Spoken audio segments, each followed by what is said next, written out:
the DJ. Hey, check this out. We got a great show coming your way.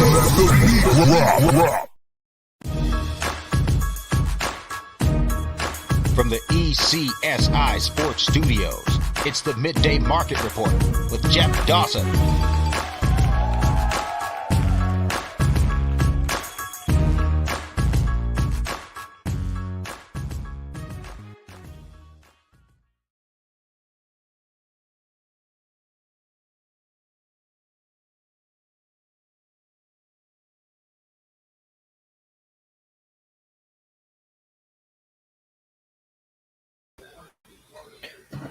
Good afternoon, sports fans from all around the globe. I am the host, Jeff Dawson, East Coast Sports Investors, and this is our weekly Friday closing bell with the one and only Mr. Ron from Ron A Sports, talking college and NFL football. Been an amazing week in the ECSI studios and for our VIPs. Nice week brewing here.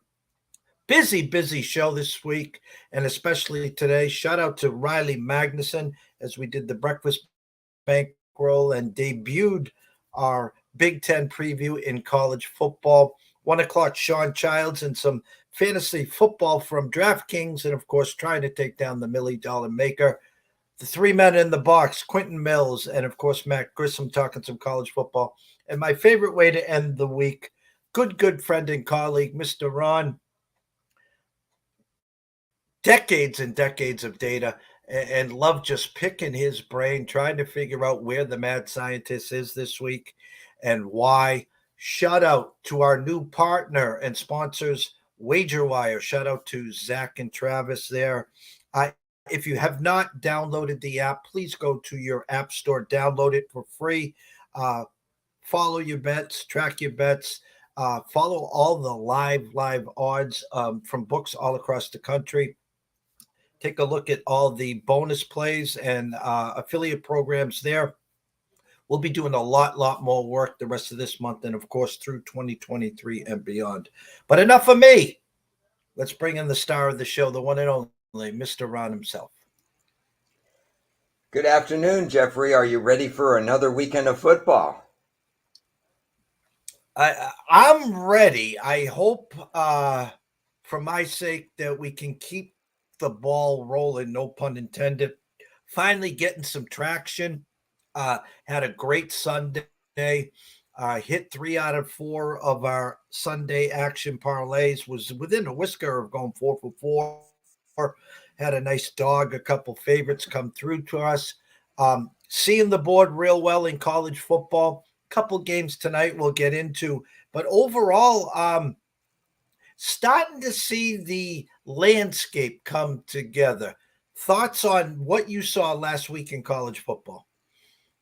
Well, it was the calm after the storm in some ways, because we had all those marquee matchups 2 weeks ago. And last week it was more positioning within conferences. The Pac-12, every week's going to be a battle in the Pac-12 because there's so many evenly matched teams. We saw Oregon State, for example, 2 weeks ago, not have a good matchup against Washington State's pass attack. They go back to a more traditional offensive attack in Utah, missing their quarterback, missing their tight end. Much more favorable matchup for Oregon State, and it showed, in the stat sheet.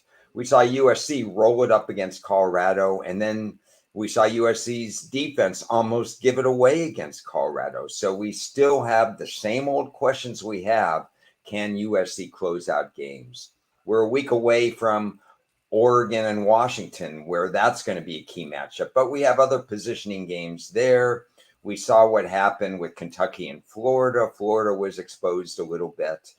So a little bit of positioning league by league right now. In fact, for next week's article that I'll be writing, I'm going to be talking about the conference races. I think I need one more week of data, and then we're going to try to hone in on exactly what you're talking about right now. How do the Power 5 conference races look as we hit the second half of the season? So many avenues to go through. A lot of watchers and listeners right now. So hats off to you, Ron, and your following here. LSU deathbed as of last week. Put Usually when you put up 49, Ron, it's good enough to move on to the next weekend. Unfortunately, Ole Miss and Lane Kiffin said not so fast. Put up 55. As you and I both know, no two-loss team has ever made the big dance in the Final Four. Two losses already now for LSU. Now in comes Alabama with one loss. Once a 3.5 point favorite at A&M in Jimbo Fisher. Now basically a pick 'em at most shops, maybe a -1 here or there.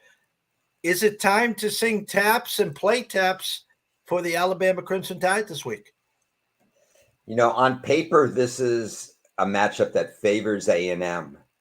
And I think odds makers know that. I think some of the smart bettors are gravitating toward that. My power ratings really don't support A&M being just a small dog, but the metrics, the actual on-field metrics, do support A&M in this particular game. Can they get it done? It's going to be an interesting chess match. It looks to me like you don't want to turn it over in this game because that could be costly. A&M, they're going against an Alabama kicker, for example, who's I think 11 of 11, or he certainly hasn't missed any kicks. So you don't want to be in what is expected to be one of those one possession games. You don't want to give away anything in the kicking game. I did take A&M at the opener, which was +4 in some spots, because I thought that line was a little bit unrealistic. I wouldn't take anything less than +3 with A&M. I see it more as a game that will end up a field goal. I don't put it past Nick Saban to find a way to win this game. That's why I would want all the points that I could get. But A&M looks pretty good on paper. Now we find out whether Jimbo Fisher, you know what the narrative is going to be in the Sunday morning newspaper if A&M loses. They're going to say same old thing. Jimbo Fisher can't get it done. So a lot of, what should we say? The burden is on A&M more than Alabama, believe it or not, because I think they have to prove that they belong with the big boys. It's funny because we had that same narrative not too long ago with Lane Kiffin and Ole Miss. He just can't beat his mentor when they came in there. And I think it would be almost a travesty for college football, meaning the big sponsors and networks, because you'd have now two SEC team powerhouses out of the Final Four with LSU and then Alabama. Find it tough that to see in October, the first weekend of October, that an Alabama team would have two losses and already be knocked out there. Before I ask you this question that I was asked last night on Sports Map Radio, Oklahoma and Texas, big rivalry game, neutral field. Last year, Texas 42-0 whitewashing of Oklahoma. Both teams undefeated. Texas does have the win in Tuscaloosa this year. Currently ranked in most places top 4 in the country. I have a hard time looking past this and say, offensively, whatever you want to say, flip a coin, Ewers versus Oklahoma, I get that. But just defensively, I trust Texas a lot more. The line smells to me, it's 5.5, 6, wherever you buy and shop around. What do your numbers say, and what do you see in this game? I show the number at 5.5, so I'm right there. I show the metrics favoring Texas. I show the defense favoring Texas, but I will say this: Oklahoma is a different team than last year. Throw out what we saw last year with them not really being able to stop anybody, although this will be a steep test. Level of competition rises. I would be, I think, more like you. I would trust Texas a little bit more. I mean, obviously, there's the revenge motive when you get shut down so much like they did last year. I trust Texas a little bit more in this game. I'll give Ted Roof credit. He's the defensive coordinator. I've studied him for a long time. I'm generally not a Ted Roof fan, so I want to see what adjustments he makes in this particular game. This is going to be a sit on the sidelines game for me. I think Texas has the ability to win by double digits, but it's a proud Oklahoma team that's playing much better than last year. So I just want to see what happens and see if they're up to the challenge and see if they've just erased what happened last year with their overall performance.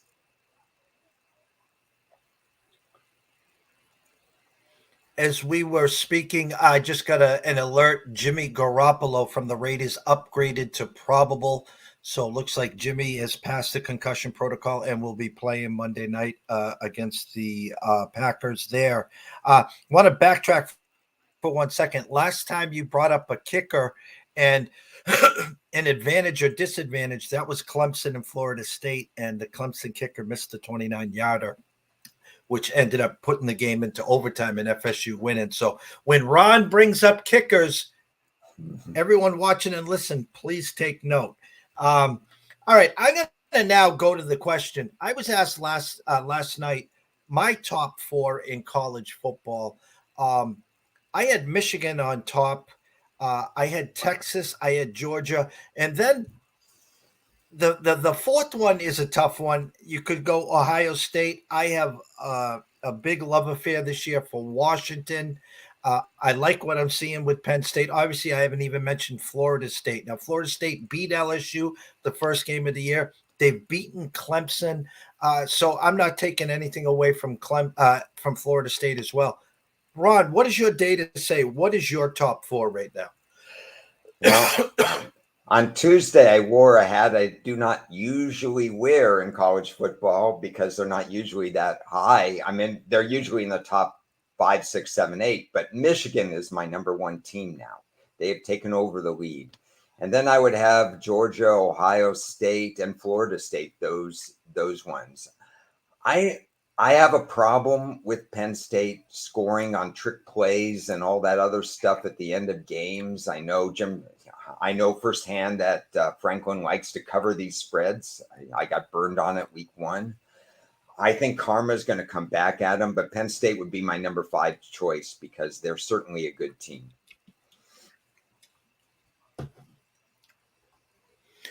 Michael asks, he says, hello, Jeff and Ron. Which game this week do you consider the best opportunity to middle based on the difference in point spreads from earlier this week till now? Hi, Mike. It's good to talk to you this particular way. It's interesting because it's harder to middle games because every sports book, every offshore book, every U.S. legal book clones everybody else. But we do have a couple of opportunities actually that existed this week. For example, I took UCF +3 on the early line against Kansas, and now UCF is favored by 2.5.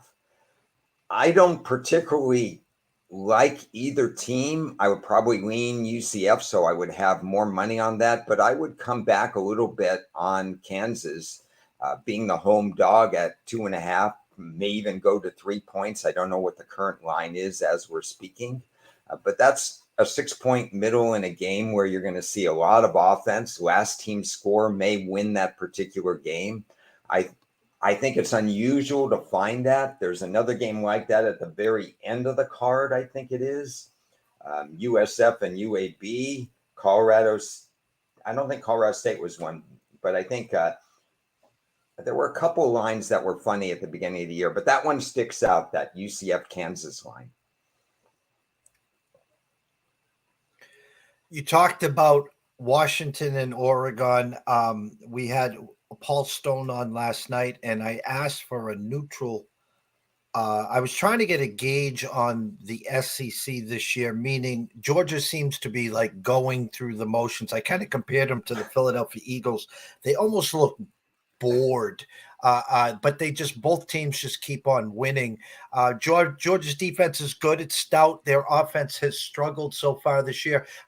I asked Paul, what is your number, neutral field, Georgia and Oregon, and he had Georgia -1, and we go back to last year opening week where Georgia, I think, beat them by 40.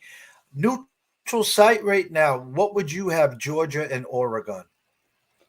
I believe I have Georgia 4. So that's interesting. But I have Okay. possibly been overvaluing Georgia based on the numbers. And that could change this week. I don't have a play on Georgia, Kentucky, but I would have made Georgia a bigger favorite on against Kentucky. I love the way Kentucky's playing. I just don't like to play teams. Georgia, what are they? 0-5 against the spread, and Kentucky is 4-0 against the spread in line Yeah. games. That kind of stuff is just fishy to me. I don't want to get involved in that kind of stuff. That's a personal preference. If Georgia has a struggle, I could see where I'm high about 2 points on Georgia. So I know where Paul's coming from. I just mechanically change my numbers. This is a game where I'm off enough that if Georgia disappoints via the point spread, I will have to change my Georgia number a little bit. So it's probably more in the 2.5 range. But right now, if you look just a snapshot in time where my numbers are before this week, it would be Georgia 4. Look ahead line next week, Ron. Washington hosting Oregon. Big game in the Pac-12 and in the overall rankings this year. I thought I saw an opening line of Washington -3. For me, I'm a little nervous, and then compounded by what Paul and a lot of other experts are saying about Oregon versus a Georgia team. Listen, I love Oregon. I love them both sides of the ball. I love Bo Nix. I just Penix Jr., the wide receivers at Washington. Your opening number there, and then are the Ducks obviously a live dog next week in Washington? Yeah, my opening number would have been, well, I'd have to look it up because it's not on this week's slate, but I probably would have had Washington 2 as the opening number. I do believe there's a slight matchup edge for Oregon. I would lean that way. I think it's going to be an incredible game, especially for people. I've told you in the past, I'm a defensive guy. I'd much rather watch good defenses play, but I'm okay with offensive shootouts when it's these kinds of teams that have perfected how to play offense. What Washington does scheming is unbelievable. What Oregon does with their run pass balance. I mean, I love looking forward to this game. I hope my numbers will say that I don't have to play the game, but I could just watch the game. But in general, I would probably take a medium lean right now, speaking now to Oregon. Hector asked, there are 3 games, including Cornell and Harvard in the Ivy League. You see how I said included. I'm not looking past them, of course. Hector was just asked us, curious if you think the Nebraska run game can get it done for them tonight against a flimsy Illinois run D. As I break down the numbers, my opening number was Illinois 4 with a 44.5, down to 3 and 42 at the Vegas Strip. A diehard Nebraska fan. I broke down the team totals. It looks like the Nebraska team total was 19 and a hook juiced over, and the Illinois number 23 and a half juice under. As much as I'm rooting for Nebraska, and the winner gets to 3-3, by the way, and they'll be talking bowls again. I think this has got the 23-17 written all over it, maybe 24-20, but I hope you got better news for me, Ron. Do you have a crystal ball, either you or Hector? Can you tell me that Nebraska's kicking game won't implode like it has each of the last 7 years? I need to know that in advance. I think I also need to know that Nebraska is going to have a flat, even. I'm not asking Nebraska to be +2 in turnovers. All I'm asking Nebraska to do is have the same number of turnovers as Illinois and no stupid 33-yard kicks missed. And I do think Nebraska is the right side in this game. I do think Nebraska can run a little bit in this particular game. I don't trust their special team play. This is a minor decision on my part. I do have Nebraska +4 on the game at the opener because I was surprised that the number was 4. I made the game. My numbers make the game 2 Illinois 2. I thought we'd see 2.5, 3. I think the line is where it needs to be. If Nebraska plays a clean game, I think they're the better team. I like that thought process. Special teams win the turnover battle. Don't miss chip shots, and then move on and head back to Lincoln 3-3. Hector, thank you so much. There. Let's transition to the NFL. We talked backstage. I don't think people are talking enough about it. First and foremost, the last 2 weeks you have talked about that juggernaut called the Buffalo Bills. After week 1, they steamrolled the Vegas at home. They go out to Washington, steamroll them.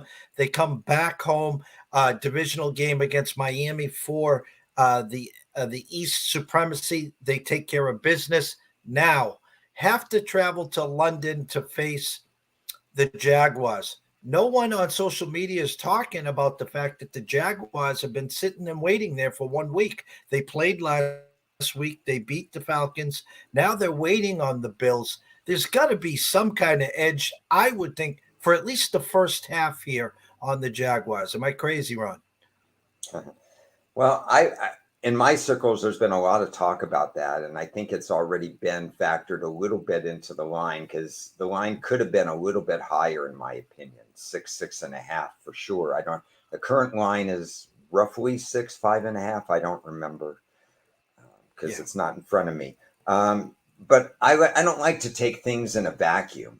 So I like things that pile on. So if you think that there's a little bit of an edge for Jacksonville, it gets magnified in 2 different ways, or maybe even 3. Tre'Davious White is not playing for Buffalo. That's a loss to their secondary. Cam Robinson is coming back at either left tackle or right tackle. That's an advantage for Trevor Lawrence. He actually gets perhaps his best offensive lineman if he's good to go in a game, and he didn't play suspension first 4 weeks. So this is a great move for him coming back. And then the last point would be that Buffalo is off that very, that was the game of the week, supposedly last week. Not where I went to watch the game, where Chicago and Denver were. I got to tell you, Chicago and Denver were on 9 of the 11 TVs where we went to watch the game. Buffalo and Miami were not on any of the TVs. I had to ask for Buffalo and Miami to be changed. The sound was on Chicago and Denver. I had no idea that was such an important game, but oh well. But Buffalo wins the game, a very important game against Miami. They didn't want to fall 2 games behind. And Buffalo has a historically poor track record after facing Miami. If you add all that together, I think you do get a Jacksonville edge. Is Buffalo still my number 1 rated team? Absolutely. Could they win by 7 or more? Absolutely. But all the factors combined have me thinking that Jacksonville has a definite shot of covering and winning the game. Well, let's piggyback right there. Yeah, Buffalo reigns supreme in your eyes at number 1 right now, currently in the NFL. You still have a couple undefeated teams in the NFC with San Francisco, with Philadelphia. What is your top 4 or 5 in the NFL as it sits right now? I'm trying to look for Philadelphia's number. Philly's fallen out of the top 4. So It would be Dallas, San Francisco, and Kansas City would round out the top 4 with Buffalo at the top for me. I know a lot of people have San Francisco at the top. I really looked over my numbers carefully because I couldn't believe that there was a little bit of a gap for San Francisco. And we'll find out this week against Dallas and what's probably the game of the week. I just don't have, I would be going away from what I've done for 35, 40 years and how I set and adjust power ratings to automatically move move San Francisco up for no good reason, because everything I have on my stat sheet, on my metrics, on the scores that they produced, how much they've won by, hasn't changed the needle enough to move them to the number 1 spot. But that could change this week because I have value on Dallas in this particular game. And if Dallas disappoints, that's going to change San Francisco's power number. Perfect segue. Michael comes back and asks, on the NFL side, Ron, a marquee matchup is Dallas versus San Francisco. two of the current best teams playing each other. Are there any trends that say take the points, the underdog, since they are a good team? Yeah. I have a generically minor NFL trend and something that works in Dallas's favor that point that way, but they're so minor that I don't even use them in the analysis. What I use in the analysis are my power numbers in this case. And my power numbers suggest that if Mike McCarthy doesn't screw this up, that Dallas can cover a 3.5 point spread. I think 3.5 is too much in this game, but they have to prove it because they've lost. They haven't played in the regular season since 2020. But last year, Dallas was eliminated by San Francisco in the playoffs. Year before, Dallas was eliminated by San Francisco in the playoffs. My two keys that I wrote about and that I've talked about all week in this game, no team is better than San Francisco in scoring on their opening drive.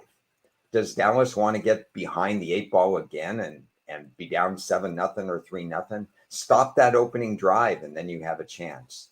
And then with all that speed on the perimeter and Pollard in the backfield and their usage of their tight end, why not get Brandon Cooks involved, who's been invisible so far this year? I think this is Dallas's aerial game and Dallas's ability to not start off down 7-0 that determines this game. On paper, I make this a 3-point game. The question is, can Dallas get over the hump?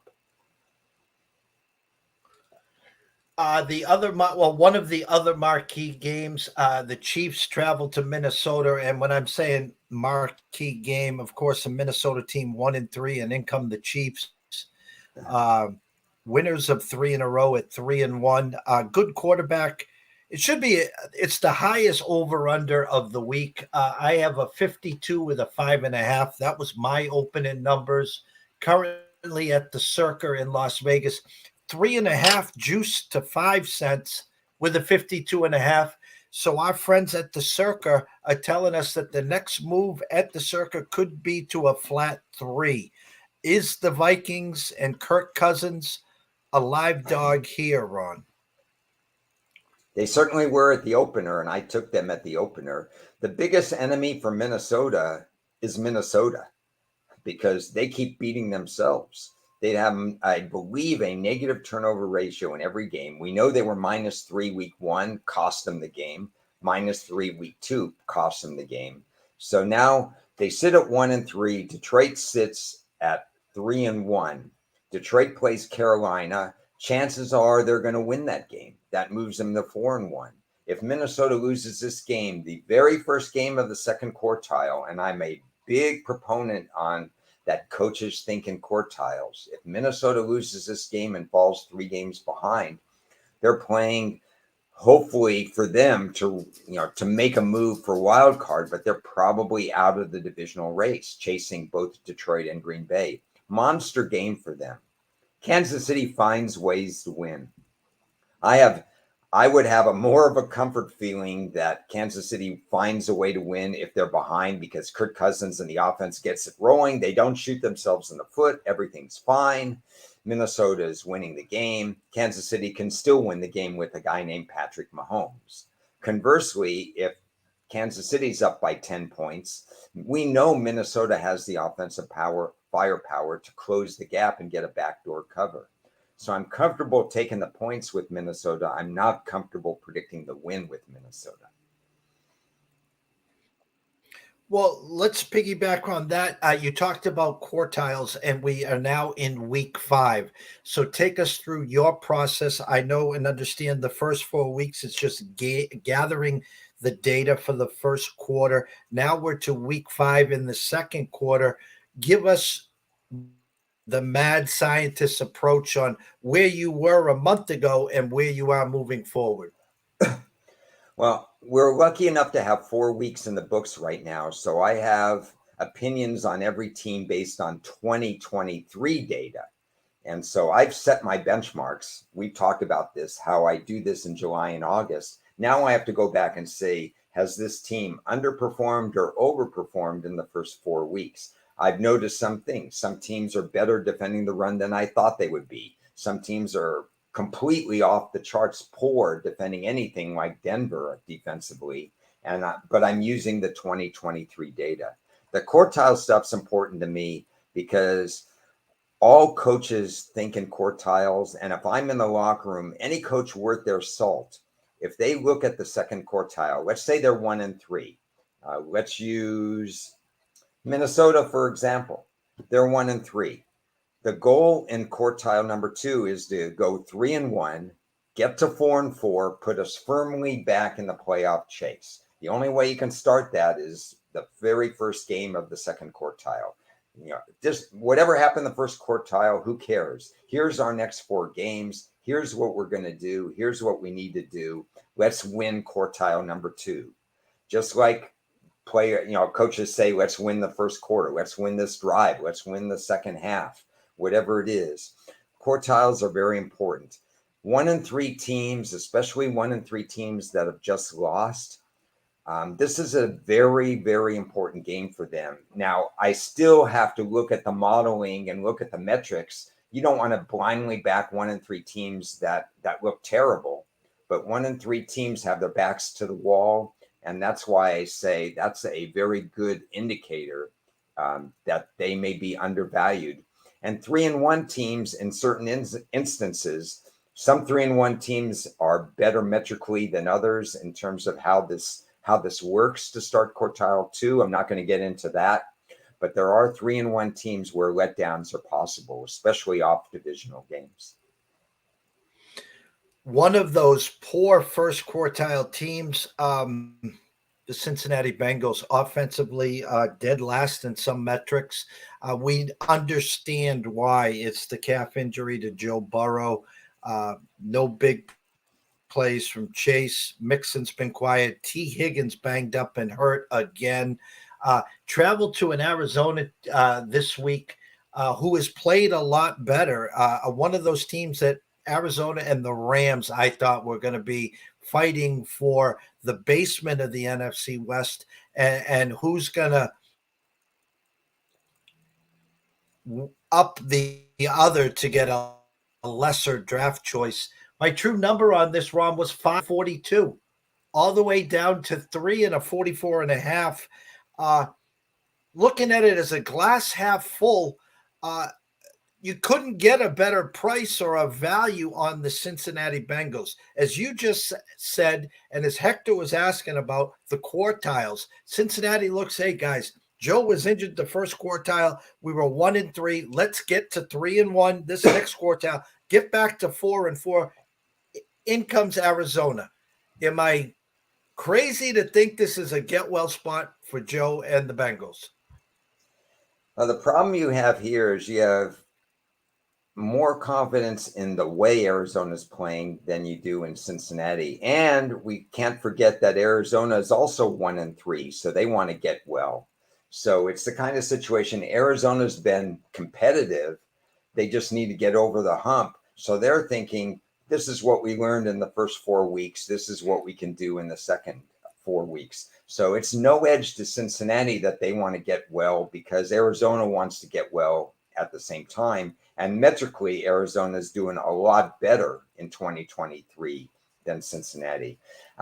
Chris brought this up in our show just an hour or so ago, and so we all commented on it, saying that, basically people are thinking about Cincinnati as they could turn on the switch like they have the last 2 years. They got off to a very slow start last year, but you could see through the metrics that it was going to pick up once they got over, everything that happened with Joe Burrow's appendectomy and everything else. They're writing on the wall to get ahead of the curve of Cincinnati.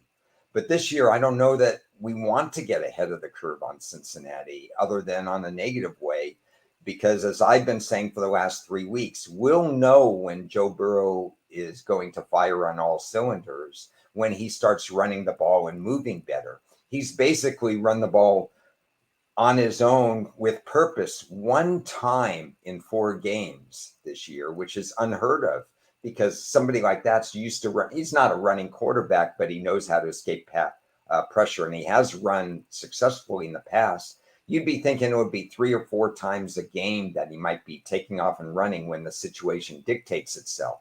one time in 4 games tells me he has no confidence in planting off his foot and running and getting hit. Until that changes, I can't endorse Cincinnati. I'm not running to the window necessarily for Arizona based on power ratings, but I just can't endorse Cincinnati right now, even though certainly this kind of opponent lends itself well to throwing the ball effectively all over the field. We just haven't seen it, and we have a 4-game sample size, and I don't want to think back at 2022. I want to think about what's going on right now. The last game we'll talk about absolutely intrigues me. You got the undefeated Philadelphia Eagles traveling to the Rams 2-2, a team that I thought was going to be an absolute dumpster fire. McVay, as hats off to McVay, hats off to the staff. The return of Cooper Kupp, now the emergence of the rookie superstar Puku, Tutu Atwell stepping in. I don't know the injury on Kyren Williams. Defense, Aaron Donald playing well. The secondary that I thought was a shambles playing well. I talked earlier in the show about how I thought the Eagles, undefeated, just kind of going through the motions. You look at Jalen Hurts' facial expressions, his demeanor. It's not firing on all cylinders. Do we see last year's NFC champs Philadelphia Eagles this week, or Rams competitive and potential an upset here? It's not a game so far that I've formed a concrete opinion on. Teams like Philadelphia know how to win. You have to achieve that. It takes some years to do that. The Lions, for example, are trying to learn how to win. And if this year is any indication, by the end of it, they're going to be able to play a game where they don't play their best and win. Philadelphia has already played at least 2 games where they haven't played their best and they've learned how to win. That's something the Rams and their youngsters have to fight through. But they do have Matthew Stafford. I know he has some sort of hip pointer right now, so we don't know when he's healthy. That was my mistake on the Rams too. I thought the Rams would be weaker, but Stafford's experience and savvy when he's 100%, which is hard for him to stay 100%, it puts the Rams in a new ballpark. If you look at the numbers, it's Philadelphia that's having trouble defending the pass, not the Rams. I would have figured the Rams would allow 65% for, and strong quarterbacks to complete a high percentage pass. Instead, it's the Eagles that are allowing 2 out of every 3 passes to be complete. Hard to run on the Eagles, and a lot of teams don't try. And we mentioned this last week. Washington, for 2 years in a row, has tried to run on Philly, and whether they have success or not, they've kept Philadelphia honest. And as you know, Washington could have won, probably should have won last week, except for Rivera's mistakes. And so we know Washington plays them tough. Even though the Rams are not a good running team, I somehow expect the Rams to still try to run the game and balance this out.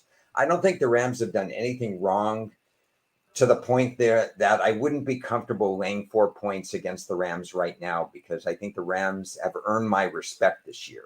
Whether I take them is another matter, but I think the Rams fully can be competitive in this game based on their resume.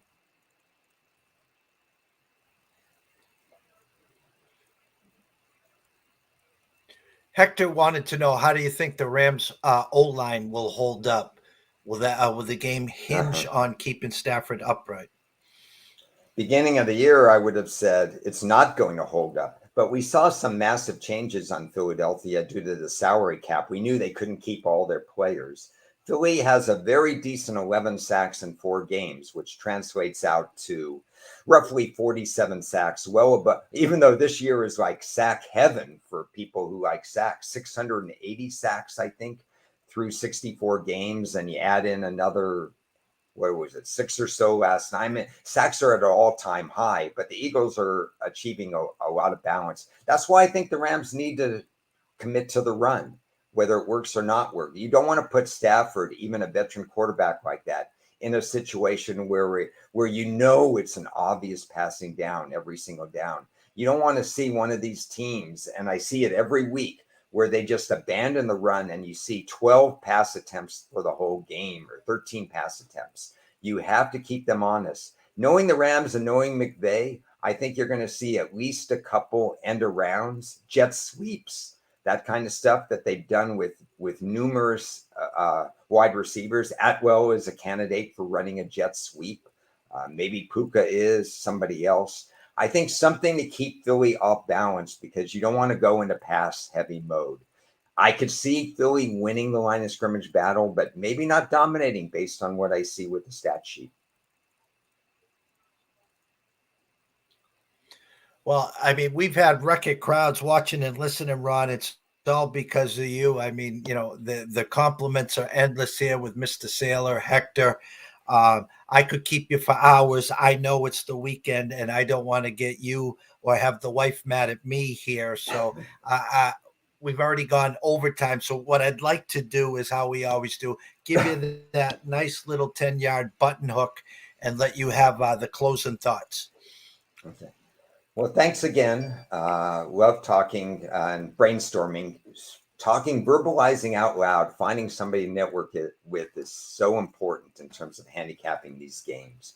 So let's go for another teaching moment here. I think I've tweeted out some stuff about this week where I talked about how I view each team, how my confidence level and knowing what they're going to do. It's high with some of the established coaches. I always know what the Pittsburgh Steelers are about and so on. It's low with the Indianapolis Colts. I don't know what they're going to do yet. I have to learn more about them. So my teaching moment would be, I always try to make one or two keys to the game. Like we talked about San Francisco, Dallas, stopping that first drive, getting Brandon Cooks into the mix. I would encourage everybody who's watching to try to make one or two keys in each game, maybe one for each team, not just making those keys, but then going back to them, revisiting them and seeing how they play out. Get into a habit, get into a repeatable habit, a process as to how you handicap games. You don't have to start in July and August like some of us, but if you want to keep up with what you think is going to happen on a week-to-week basis, make some pregame keys and see how they turn out and really get in tune to what you're going to be watching. I just think you can't write and verbalize enough and think about the games enough that way. And it doesn't take long to make one or two keys. Try it out. Mr. Saylor, as always, thank you. He says, Ron, don't worry, I have you covered on all the Colts, Ron. So good. I need somebody to do that. Everyone, amazing show. Hector, Michael, Russell, TJ, the crowd, it was endless today. This is how we end the week every week here on Fridays. Myself and Ron. You can catch Ron, obviously, on Twitter at Ron A Sports. Ron, just lastly, tell everyone where else they can find your work as well. I know you do podcasts with Vegas Chris. You're doing work with Wager Talk as well. Yeah, thank you. Wager Talk, I put out a Monday article on college football and a Tuesday article on the NFL. And I try to mix it up and be a little different with each article. So sometimes I'll be writing in the generic about risers and fallers. Sometimes I'll talk about different things as far as the metrics. This coming week, like I said, I'm going to talk about the conference races in the NCAA football. So I enjoy doing that. It gets me honed in to start the week. Hopefully it's food for thought for people that catch the articles on Wager Talk Monday and Tuesday. Tuesday with Chris, we just brainstorm live. We never know what each other's going to talk about, but we go ahead and we brainstorm. And then Friday with Ted, my long time friend and the man who does the pregame and halftime shows for Sports USA Live. We talk about his shows. And Russell, I believe the Indianapolis Colts are one of the two games next week. So I'm going to have to study up on the Colts, and it should be a fascinating show because they're a fascinating team to cover this week. But that's where I'm at. Again, thank you all for tuning in. A lot of nuggets to go over. If you came in late, you can jump on over to our YouTube station at East Coast Sports Investors. Download it, watch it for free. Go follow Ron at Ron A Sports. DM him, ask him away. You can ask me any questions as well. We're the one of the few that aren't afraid to speak our opinion and answer any questions that you do have. So from myself, Jeff Dawson at EC Sports Invest, the one, the only Mr. Ron at Ron A Sports, we wish everyone a blessed afternoon and evening. Enjoy the weekend. Have some fun. Cash some tickets throughout the weekend, and we'll catch you guys soon.